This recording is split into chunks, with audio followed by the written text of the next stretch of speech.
Gracias, Jesús. Gracias, Señor, eres bueno. Tu misericordia permanece para siempre. Gracias, Señor. Aleluya. Gloria a Dios. Gracias, Señor. Bendito sea tu nombre. Ya estamos en el Face en vivo. Muy bien. Muy bien. Aquí ya estamos. Vamos a ver aquí.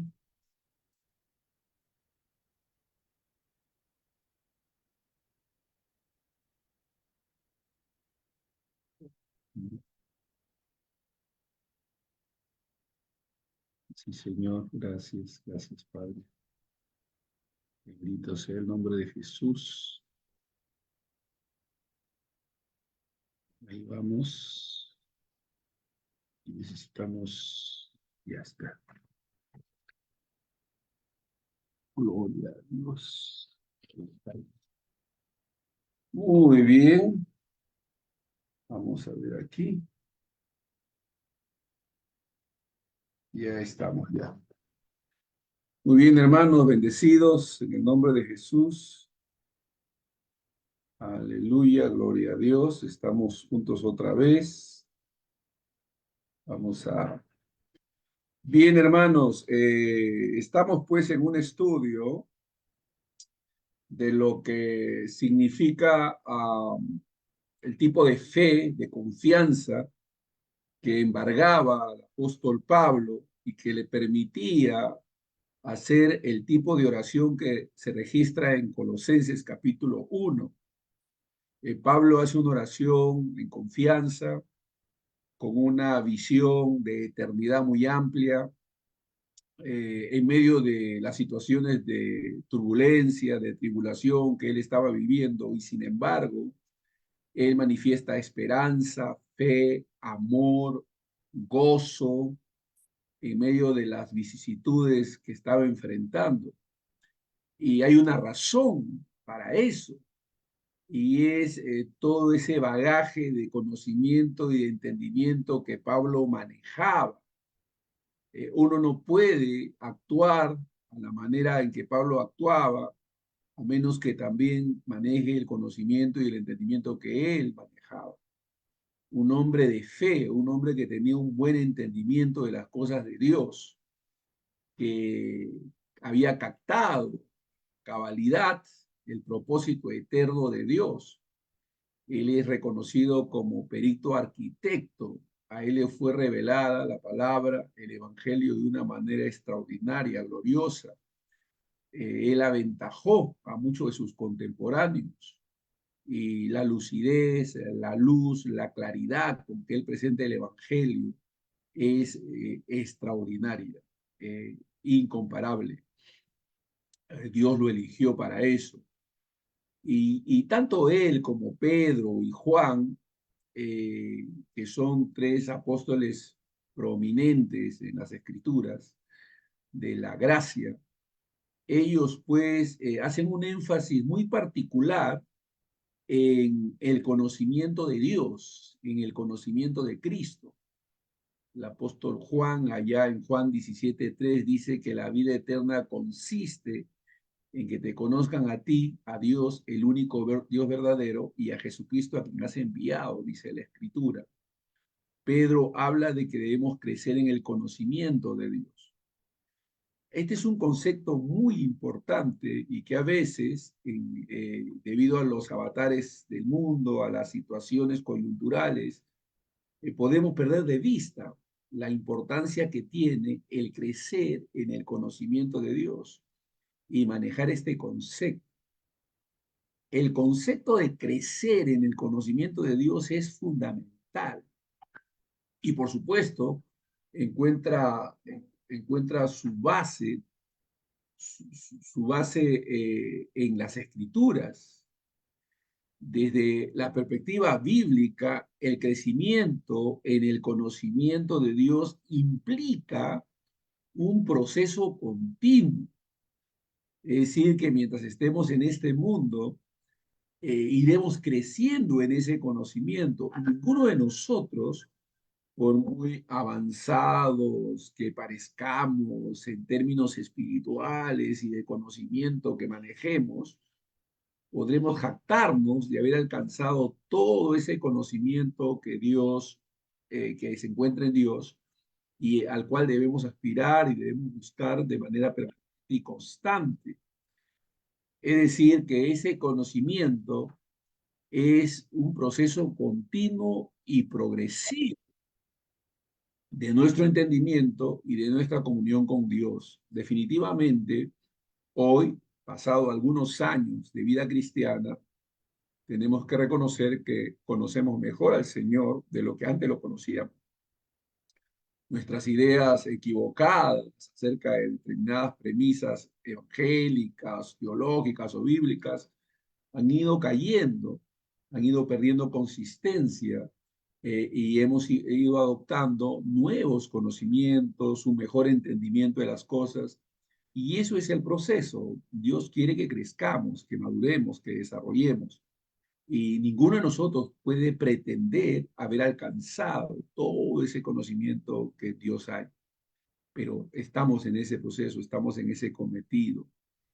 El conocimiento de Dios no se limita únicamente a la comprensión intelectual de quién es Dios, ¿no? No se limita a ese tipo de comprensión intelectual, sino que involucra una relación personal y transformadora con Él. Es decir, este conocimiento es más que acumular información, es más que acumular información, es experimentar la realidad de la presencia de, de Dios y de su poder en nuestras vidas. Es experimentar esa realidad que es producto precisamente de tener esta relación, esta comunión profunda con el Señor, recordando que el conocimiento es un instrumento. El fin no es el conocimiento, el fin es Dios, es conocer a Dios. Ahora, hay que entender que la base de este conocimiento, en el conocimiento de Dios, se encuentra en las escrituras. Los reformadores enfatizaban la importancia de estudiar las escrituras, de meditar en ellas, como la fuente primaria para conocer a Dios, ¿no? Entonces, esto es básico, es fundamental. Es a través de las escrituras que Dios se revela a sí mismo, su carácter, su voluntad y su obra redentora en Cristo. El crecimiento, este tipo de crecimiento en el conocimiento de Dios también está relacionado con la obra del Espíritu Santo. Es Él quien ilumina nuestras mentes, el Espíritu de Dios.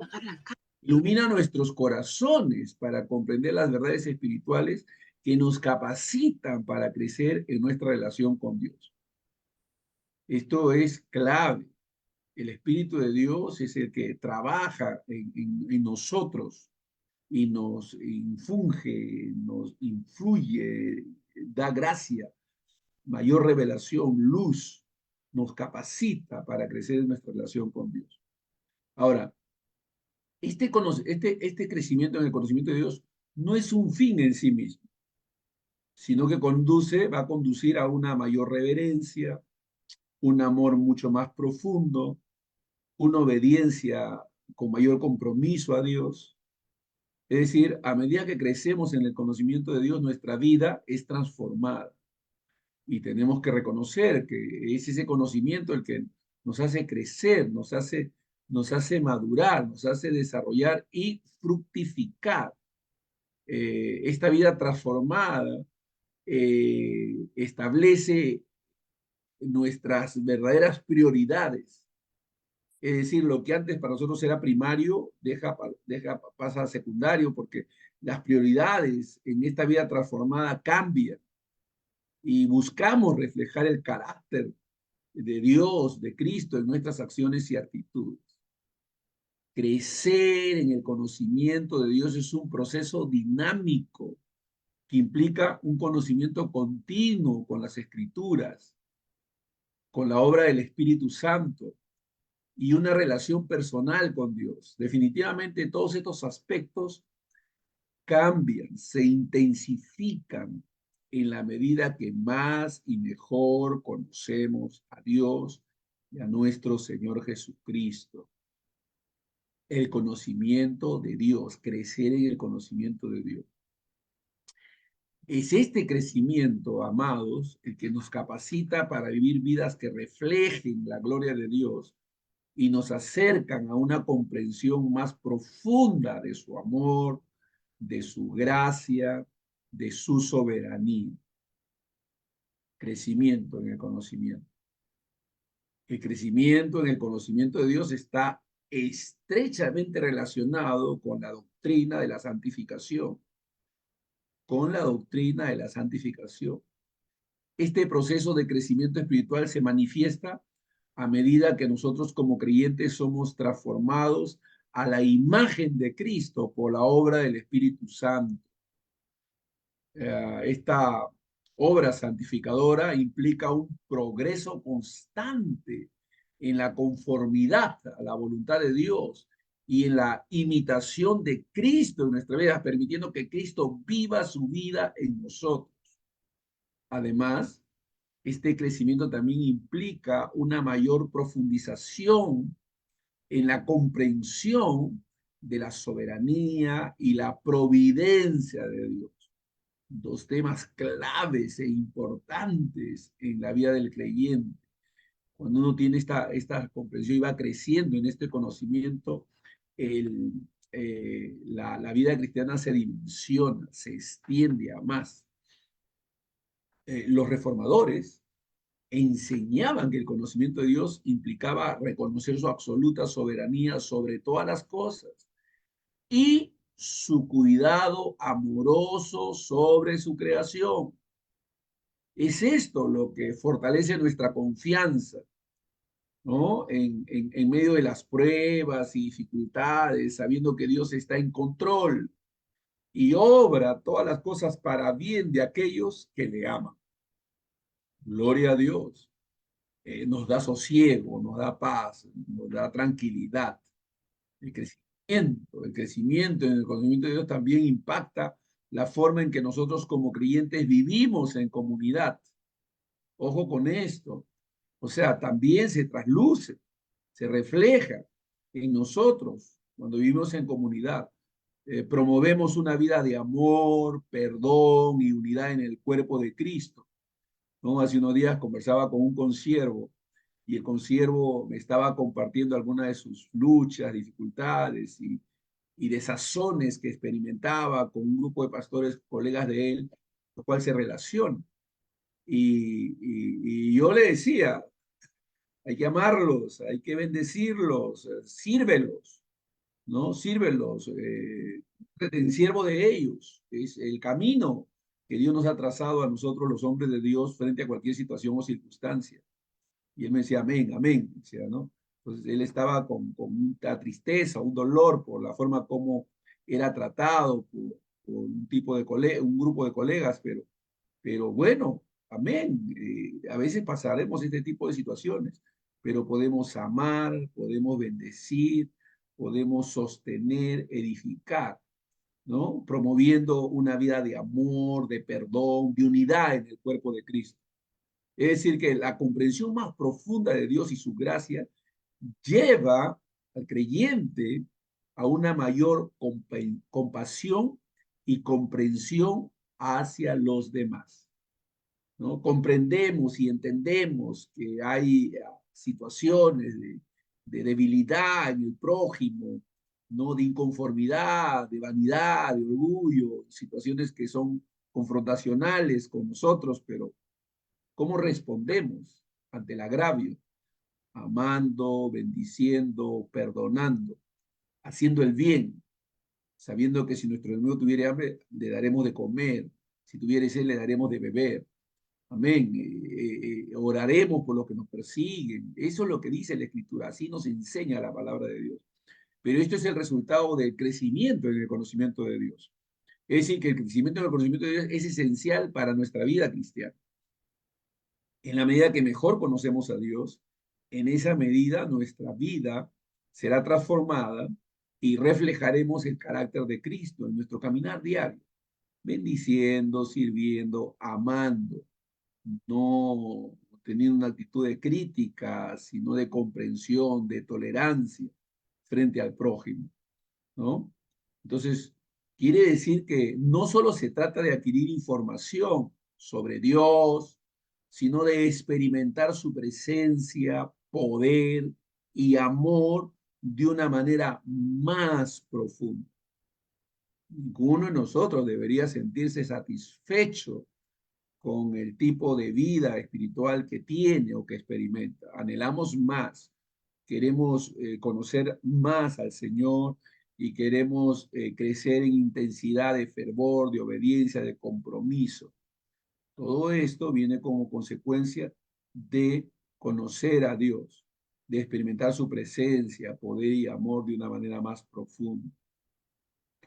Es este crecimiento el que transforma nuestra manera de vivir, pensar y relacionarnos con Dios. Ojo con esto, ¿no? O sea, como digo, es el resultado, no es algo que suceda de manera mecánica o automática. Esto no es sino el resultado de ir creciendo en el conocimiento de Dios, porque es este conocimiento el que transforma nuestra manera de vivir, nuestra manera de pensar, de relacionarnos con Dios y además también de relacionarnos con nuestro prójimo. Nos lleva a una mayor madurez espiritual, a una vida que glorifica a Dios, a una vida que glorifica a Dios. Ese conocimiento del que estamos hablando se centra en la persona de Jesús, porque el apóstol Pablo relaciona este conocimiento, relaciona su oración, su comunión, toda esa forma de acercarse a Dios y de glorificarlo con el conocimiento de Cristo, porque dice que a Dios le plació que en él, en Cristo, habitase la plenitud de la deidad. Así que es importante que veamos estas características, hemos hablado de algunas de ellas. Recuerden que Jesús es presentado, presentado por el apóstol Pablo como el primogénito de toda creación. El primogénito, la palabra primogénito no en el sentido de que fue primero, ¿no? Sino que tiene una posición de preeminencia, ¿no? Esta palabra primogénito viene de la antigua palabra griega prototokos. Prototokos es la palabra griega para primogénito. Y esta palabra describe prioridad en el tiempo o la supremacía en importancia de rango. O sea, él es el prominente, el preeminente, ¿no? Pablo lo usó aquí, esta palabra primogénito. Probablemente él quiso decir que Jesús es antes de todas las cosas y que Jesús tiene la supremacía sobre todas las cosas, ¿no? En todas las cosas creadas. Él es el primogénito, repito, él es el primogénito. Y este término indica, pues, una posición preeminente. Es decir, que de ninguna manera este título de primogénito indica que Jesús es menos que Dios. De hecho, los maestros antiguos, rabinos, llamaban al mismo Jehová el primogénito del mundo, en sentido de importancia, de preeminente, ¿no? Entonces, la palabra primogénito en ese sentido no indica primero en orden, sino primero en supremacía, primero en supremacía, ¿no? Entonces, esto es muy importante porque Cristo es presentado así, Él tiene la supremacía, ¿no? Entonces, esto es fundamental. Se utiliza la palabra imagen, eikon, griego, eikon, imagen, prototocos, primogénito. Es decir, que Cristo es la respuesta divina a toda situación de los hombres. Él es la razón de nuestra justificación, de nuestra salvación. Entonces, Él es quien nos da esa posibilidad de ser aceptados por Dios en Cristo, ¿no? Entonces, eh, a veces nosotros podemos poner y cometemos a veces el error de poner a la par de Jesús la doctrina, la obediencia, la fe, y no, Jesús está por encima de todas estas cosas. Él es la razón de todas estas cosas, Él es la causa de nuestra obediencia, de nuestra fe, Él es la razón de todo, ¿no? En Él todas las cosas han sido creadas, dice Pablo, porque en Él fueron creadas todas las cosas. No hay duda de que Jesús es el autor de toda la creación. En sí mismo Él es la razón de todo. Él no es un ser creado, Él es el creador de todas las cosas. Entonces, Jesús es, el Señor es, Jesucristo es, ¿no? Entonces nosotros debemos adorarle y honrarlo por quien es. Jesús es Dios hecho carne, ¿no? Eh, Cuando uno mira la creación, cuando uno observa la creación de todo, uno no deja de asombrarse frente a todo lo creado. Alguien ha dicho que los cometas tienen rastros de vapor de hasta 10.000 millas, ¿no? Si pudiéramos atrapar todo ese vapor y lo pusiéramos en una botella, la cantidad de vapor que estuviera presente en la botella tomaría menos de un pie cúbico de espacio, ¿no? Es lo que dicen los estudiosos, los científicos, y hay una serie de cosas que encierran esta creación que no dejan después de asombrarnos. Todas las cosas por Él fueron creadas, todo lo que existe. Él es el prominente sobre todas las cosas.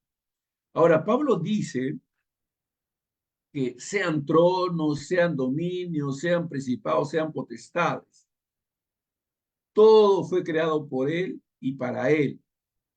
Sean tronos, sean dominios, sean principados, sean potestades, ¿no? Entonces Pablo, a la luz de todo lo que va a desarrollar en el libro de Colosenses, él va a demostrar precisamente eso, de que el Señor está sobre todo, de que Él está sobre los ángeles, sobre toda cosa creada.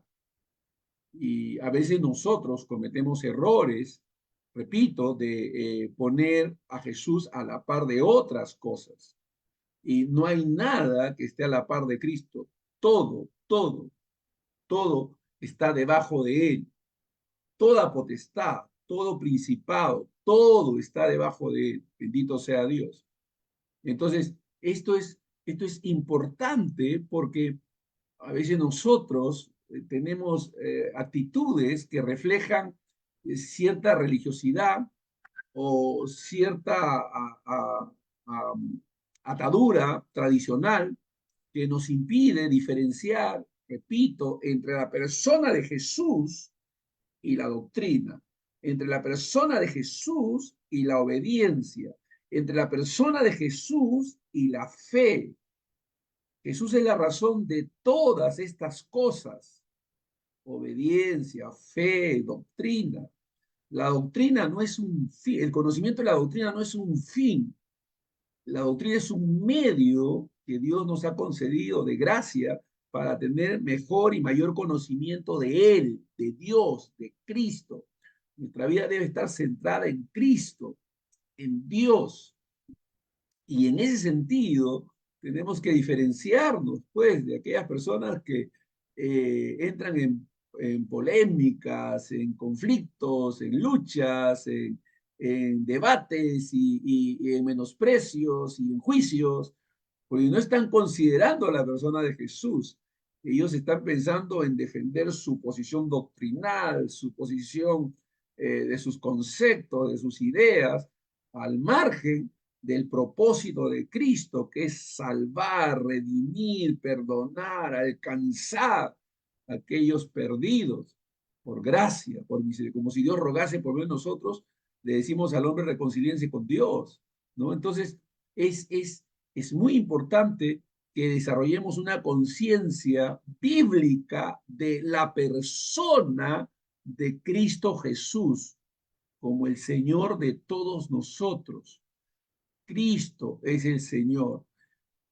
Todo está debajo de sus pies, sean tronos, sean dominios, sean principados, sean potestades. Por eso le decía que nuestra lucha es una lucha desde una posición de victoria. Nosotros no estamos para ver si ganamos, ya ganamos, somos más que vencedores por medio de aquel que nos amó. Nosotros tenemos una posición victoriosa en Cristo Jesús. Aleluya. Y Pablo lo sabía. A pesar de la adversidad que él estaba viviendo, él podía expresar gozo, gratitud, entusiasmo, porque él sabía que Cristo no está preso, que la palabra de Dios iba a seguir siendo predicada, que el evangelio no podía ser detenido. Y eso es algo que a nosotros nos debe llenar de gozo, de entusiasmo, de fe, de confianza, y no caminar por lo que se ve, sino por lo que no se ve. Nosotros andamos por fe, no por vista.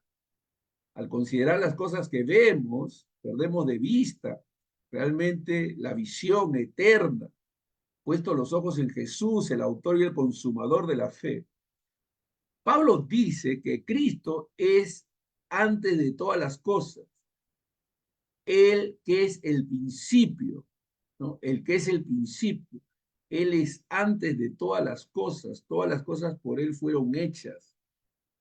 Entonces, como toda la creación existe necesariamente en el tiempo y esta tuvo un comienzo y hubo un momento infinito en el cual no existió, lo que fue antes o anterior a ese tiempo no es parte de la creación y ese es Jesús. Él es el ser que existía antes de la creación y antes de toda la existencia de las cosas de cualquier tipo. Él es Dios. Él es el principio y Él es el fin. Él es el eterno. Y Pablo dice que Jesucristo era antes de todas las cosas. Por lo tanto, el apóstol está considerando a Jesús Dios, el Dios verdadero. ¿No? En Él habita la plenitud de la deidad. Es más, Él dice aquí en Colosenses que todas las cosas en Él subsisten. ¿No? La idea es que Jesús es el principio que une todas las cosas y Él es el sustentador personal de toda la creación. Jesucristo, el Hijo de Dios. Aleluya. Jesucristo, el Hijo de Dios. Él es el creador, el sustentador de todas las cosas en Él subsisten, dice la palabra de Dios. Y Él, Cristo Jesús, es la cabeza del cuerpo, de su cuerpo, que es la iglesia. Él es la cabeza. Es decir, la relación que Cristo tiene con su iglesia es de gobierno, de sostenimiento. Él tiene la autoridad final sobre todas las cosas, ¿no? Y Pablo dice que para que él tenga la preeminencia, ¿no? En Colosenses, capítulo 1, dice que él tiene la preeminencia sobre todas las cosas. Otra vez, eso es clave y fundamental. Él es la imagen del Dios invisible, el primogénito de toda criatura, porque en Él fueron creadas todas las cosas que hay en los cielos y en la tierra, visibles e invisibles, sean tronos, sean dominios, sean principados, sean potestades. Todas las cosas fueron creadas por Él y para Él. Ya no va a durar. Es de todas las cosas. Alabado sea Dios. Él es antes de todas las cosas. Bendito sea el nombre de Jesús. Amén. Y todas las cosas en Él subsisten. Y en la cabeza del cuerpo, que es la iglesia, el cual es el principio, el primogénito entre los muertos, para que en todo tenga la preeminencia. Porque agradó el Padre que en Él habitase toda plenitud.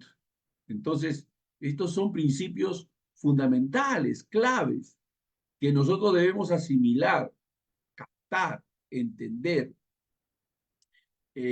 un comentarista bíblico hablando de Colosenses capítulo 1, versículo 16 y 17 dice, ahora permitiendo que Pablo haya entendido el término el cual él usó, él debió de considerar a Jesucristo como el verdadero y correcto Dios, ¿no? Entonces él está mostrando con claridad que Jesucristo es Dios mismo. El nivel más alto de entendimiento en cuanto a Jesús es verlo como Dios mismo. Voy a repetir eso. El nivel más alto de entendimiento en relación a Jesús es verlo como Dios mismo. La revelación más alta de la persona de Jesús es que Él es el creador de todas las... Él es Dios mismo, ¿no? Y hacia ese conocimiento tenemos que avanzar e interiorizarlo, por cierto, ¿no? O sea, no es teoría.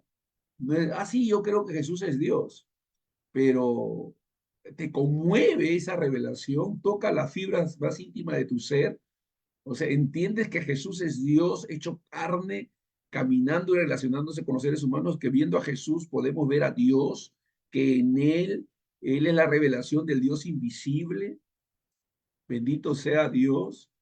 Él pudo haber hecho muchas cosas como nosotros las hacemos, pero no, él actuó con dignidad, con una gran, un gran afecto, amor desinteresado, sin prejuicio de ningún tipo. Dios, con todas las cosas puras que existen en Dios, bendito sea Dios. Entonces, dice Pablo que en él habitase toda plenitud.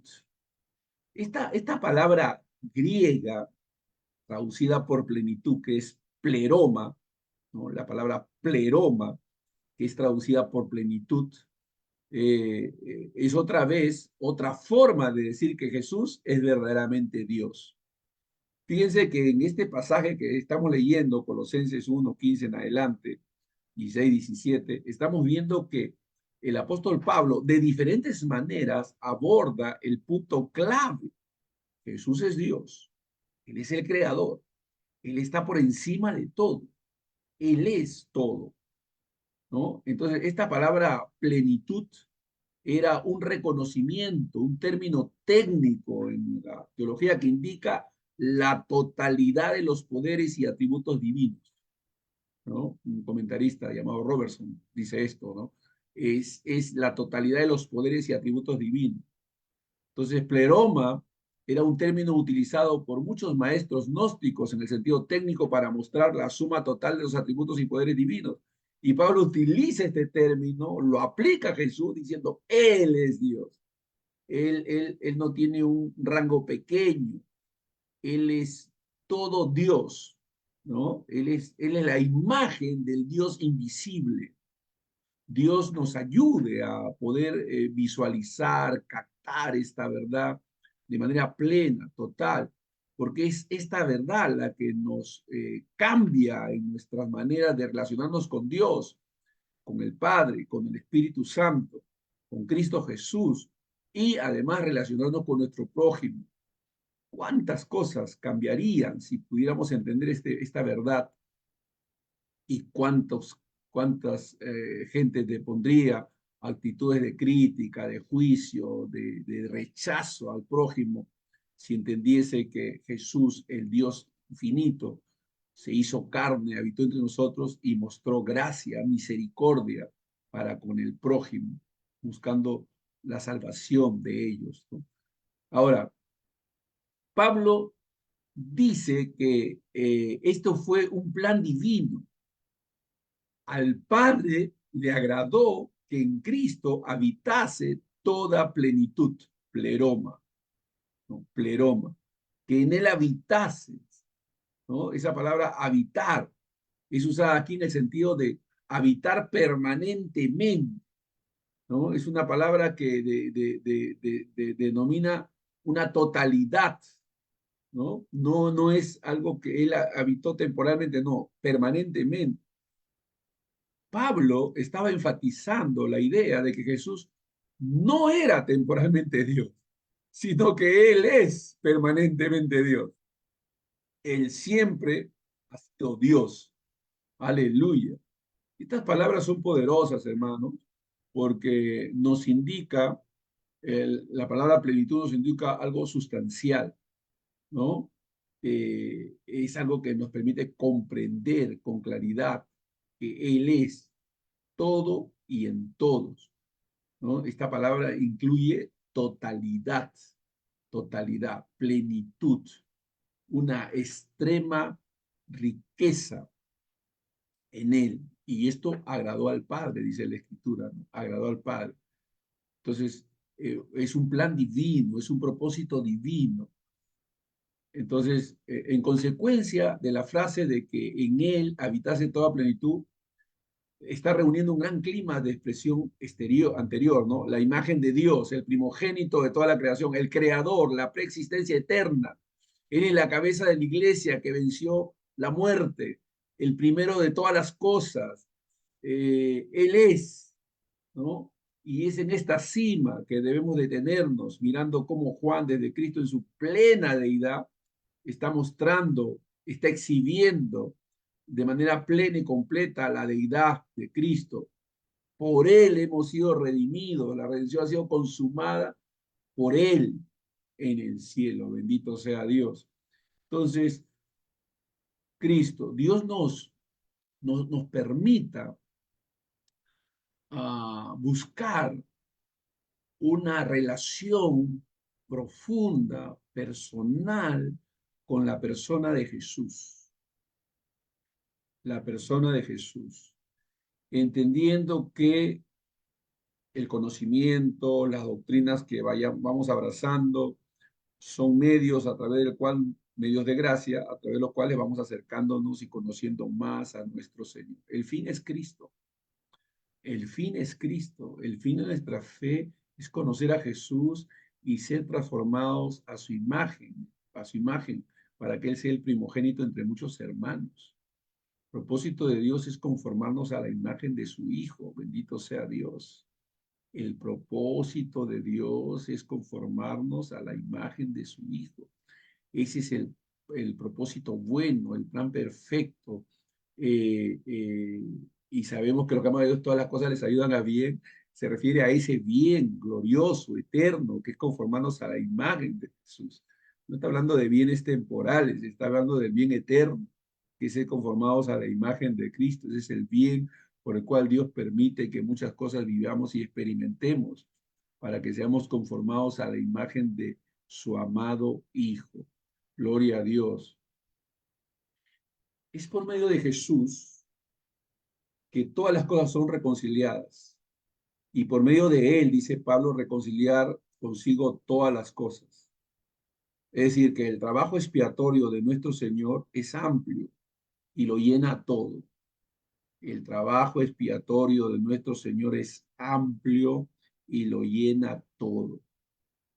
Aún así, nosotros no deberíamos de tomar a Colosenses 1:20 como una aprobación de universalismo. No estamos hablando de eso, sino de una redención planeada en el cielo, enfocada en su iglesia, los redimidos, mediante la sangre de su cruz, mediante la sangre de su cruz. Es decir, que también tenemos que notar dónde se hizo la paz, en la cruz. Nosotros no hacemos nuestra propia paz con Dios. Es Jesús quien hizo la paz por nosotros a través de su obra en la cruz. A través de su obra en la cruz.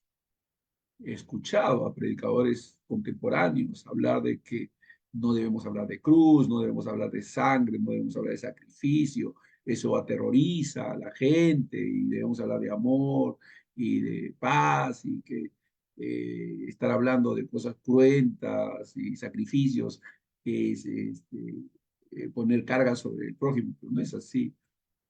Es a través de la cruz que nosotros obtenemos paz con Dios. Es Cristo muriendo en la cruz quien nos ha redimido. Pablo dice, yo no me avergüenzo de la cruz de Cristo, ¿no? Entonces, no debemos tener en poco la sangre de Cristo derramada en la cruz del Calvario. Y no debemos tampoco tener una actitud supersticiosa hacia la sangre, ¿no? No debemos tener actitudes supersticiosas. Es Cristo Jesús muriendo en la cruz del Calvario y Él es el que derrama su sangre. Hubieron personas alrededor, al lado de Cristo, siendo crucificadas y también vertiendo sangre, ¿no? Pero no, es la sangre de Jesús, del Hijo, la que nos redime. Es Cristo Jesús quien nos salva, quien perdona todos nuestros pecados.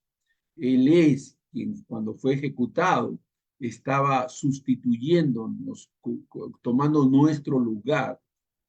Es decir, que la sangre de su cruz nos habla de la verdadera muerte física de Jesús tomando nuestro lugar ante Dios. Esa muerte literal en nuestro lugar y el juicio literal que Él llevó a favor nuestro es lo que nos salva. Bendito sea Dios. Otra vez, esta verdad debemos tenerla presente, meditar, meditar, tenerla pues como nuestra inspiración, porque es Cristo Jesús muriendo por nosotros.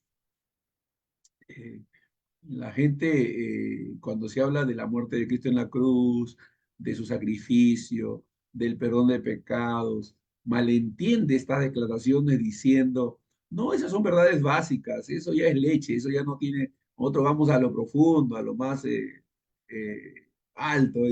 No. Todo gira alrededor de este sacrificio santo. La muerte de Jesús en la cruz del Calvario. Y esta muerte encierra grandes misterios que nosotros vamos conociendo a través de las Escrituras. Todo lo que Cristo obtuvo. Por Él y en Él es que estamos sentados juntamente con Cristo en lugares celestiales. Bendito sea Dios. Fíjense lo que dice Colosenses 1, 21 al 22. Fíjense. Fíjense cómo Pablo aterriza en asuntos prácticos que se dan en consecuencia del sacrificio de Cristo. Y a vosotros también, dice Pablo, y a vosotros también, que erais en otro tiempo extraños, ya no somos extraños, y enemigos en vuestra mente, ya no somos enemigos. Hacíamos malas obras, ahora os ha reconciliado en su cuerpo de carne. Alabado sea Dios. Jesús tuvo que hacerse carne, tuvo que venir como hombre. Y en ese cuerpo de carne nosotros hemos sido reconciliados por medio de su muerte. Colosenses 1, 21 al 23, por medio de su muerte, para presentarnos santos y sin mancha e irreprensibles delante de Él. Esto es lo que Cristo obtuvo en la cruz del Calvario a favor nuestro. Que por ese sacrificio nosotros no seremos, somos. Ojo con esto, no seremos, somos. Por este sacrificio de Cristo en la cruz de Calvario, nosotros somos presentados santos, sin mancha e irreprensibles delante de Él. Dios, yo sé que mucha gente no se ve así. Y yo entiendo, somos gente falible, comete errores, todavía fallamos. Sin embargo, lo que Pablo está diciendo es que cuando Cristo murió en la cruz, Dios logró un objetivo trazado, poderoso, eterno. ¿Cuál era este objetivo? Que nosotros pudiéramos ser presentados santos. Aleluya. ¿Puede creer esto? ¿Puede aceptar, puede admitir que usted, a los ojos de Dios, en Cristo Jesús, es presentado santo? ¡Wow! ¿Cuántas veces nos subestimamos y nos miramos con cierto desdén y menospreciamos a nuestros hermanos y los consideramos menos? Pero aquí Pablo está diciendo que usted y yo, redimidos por la sangre de Jesús, hemos sido presentados delante de Dios santos, sin mancha e irreprensibles delante de Él. En Cristo Jesús, ojo, Dios nos ayude para poder mantenernos firmes, constantes en estos pensamientos. Soy santo a los ojos de Dios, estoy sin mancha a los ojos de Dios y soy irreprensible delante de Él en Cristo. Estoy revestido de Cristo Y Dios en Cristo me ve así. Alabado sea Dios, me ve santo, sin mancha, irreprensible. Si Pablo entiende esta verdad, y por supuesto es claro que lo entiende, porque su oración refleja esta posición, él está orando como alguien que se sabe santo y sin mancha e irreprensible. Que Dios nos ayude para que nosotros podamos acercarnos a Dios y nuestras oraciones estén cargadas del entendimiento de que en Cristo Jesús somos santos, sin mancha e irreprensibles. Alabado sea Dios. Qué extraordinario poder vernos así por la gracia de Dios. Es decir, si estamos en Cristo, si estamos firmes en la fe, si no nos movemos de nuestra esperanza del evangelio que hemos oído, ese evangelio que se predica a toda creación, que está bajo el cual Pablo dice, ha sido hecho ministro. Alabado sea Dios. Si nosotros pudiéramos tomar en cuenta, considerar estos pensamientos y nosotros como pastores tenemos la responsabilidad de comunicar estas verdades al pueblo. A veces los púlpitos están llenas de demandas, ¿no? De desafíos. Cuando aquí Pablo está diciendo las benditas glorias que ya poseemos en Cristo Jesús y en las cuales deberíamos regocijarnos. ¿Cuántos santos, cuántos hermanos no se ven así? No lo saben. No hay nadie diciéndoles, oigan, ¿estás en Cristo Jesús? Amén, sí, lo estoy. Pues bien, eres santo a los ojos de Dios. Estás sin mancha a los ojos de Dios. Dios te ve irreprensible en Cristo Jesús. Wow. Dios permita que así veamos estas verdades, porque estas verdades son las que nos van a transformar. Imagínense, usted sabe que todas sus cuentas han sido saldadas con Dios. Esto cambia nuestra perspectiva en el trato con nuestro prójimo, porque los vamos a mirar con gracia, con misericordia y con el deseo de que ellos también experimenten esa gracia en sus vidas. Es importante, es importante, ¿no? Mantenernos firmes en estas verdades, que las comprendamos y las aceptemos, sabiendo que tenemos una posición gloriosa, que entre Dios y nosotros hay paz, que Dios no está molesto con nosotros, Dios está complacido con nosotros porque nos ve en Cristo Jesús. Esa misma declaración hecha por Cristo cuando fue levantado de las aguas, después de haber sido bautizado, diciendo esa voz preciosa, poderosa, diciendo, tú eres mi hijo amado, en ti tengo complacencia. Esa misma declaración ha sido declarada en cuanto a ti, que estás en Cristo Jesús. Dios está complacido con los creyentes. Dios está complacido con nosotros en Cristo Jesús. Repito, esta posición, este entendimiento nos permite vivir una vida de paz, de conformidad, de gozo, de libertad, de regocijo, de armonía, de paz, de amor con el prójimo, de bendecirlo y ayudar a las personas que en nuestro parecer están equivocadas. Extender brazos, manos de gracia y de misericordia para ayudarlos a caminar en la victoria que ya tenemos en Cristo Jesús. A entender, en vez de infundirles miedo, temor, darles palabras de vida, de ánimo, de regocijo que es en Cristo Jesús. Si hoy, después de esta clase, te vas comprendiendo y entendiendo que eres una persona que en Cristo Jesús eres santo. No, no que serás, eres. Vives en santidad porque eres santo. No vives en santidad para ser santo, vives en santidad porque eres santo. Pero si puedes verte como santo, como sin mancha y como irreprensible, entonces en los méritos de Cristo Jesús vas a acercarte con confianza al trono de la gracia y alcanzar misericordia por tu socorro. Que Dios nos ayude para poner en cuenta estas verdades. Ahí nos vamos a quedar. Que Dios nos dé la habilidad y la comprensión de poder captar y asimilar estas verdades. Que Dios les bendiga a nuestros hermanos que por Facebook nos han seguido, que el Señor los guarde, los siga bendiciendo. Y pues aquí nos quedamos con nuestros hermanos en interno con los alumnos pues de Zoom, ¿no? Y si tienen alguna pregunta y cosas que quieran. Agradecer, tío Tonino, buenas tardes con toda la sala.